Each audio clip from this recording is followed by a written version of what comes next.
Darlleniad o'r Efengyl Ioan, Pennod 1, adnod 19 i 27.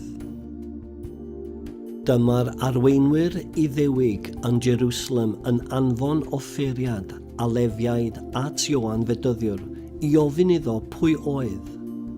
Dywedodd Ioan yn blaen wrthyn nhw, dim y fi ydy'r Meseia. Felly, pwy wyt ti? Meddan nhw.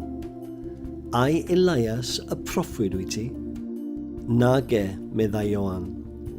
Ai y proffwyd soniodd Moses amdano wyt ti? Atebodd eto, na. Felly, pwy wyt ti'n dweud wyt ti? Meddan nhw yn y diwedd. I ni cael rhoi rhyw ateb i'r rhai sydd wedi eu hanfoni. Beth fyddet ti'n dweud amdanat ti dy hun? Atebodd Ioan drwy ddyfynnu geiriau proffwyd Eseia. Llais yn gweiddi'n uchel yn yr enialwch.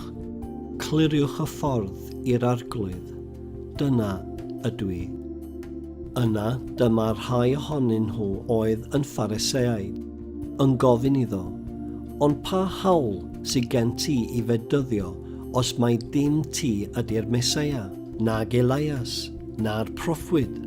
Atebodd Ioan nhw, dŵr dwi'n ei ddefnyddio i fedyddio pobl, ond mae rhywun ydych chi ddim yn ei nabod yn sefyll yn eich plith chi, sef yr un sydd i ddod ar fy ôl i.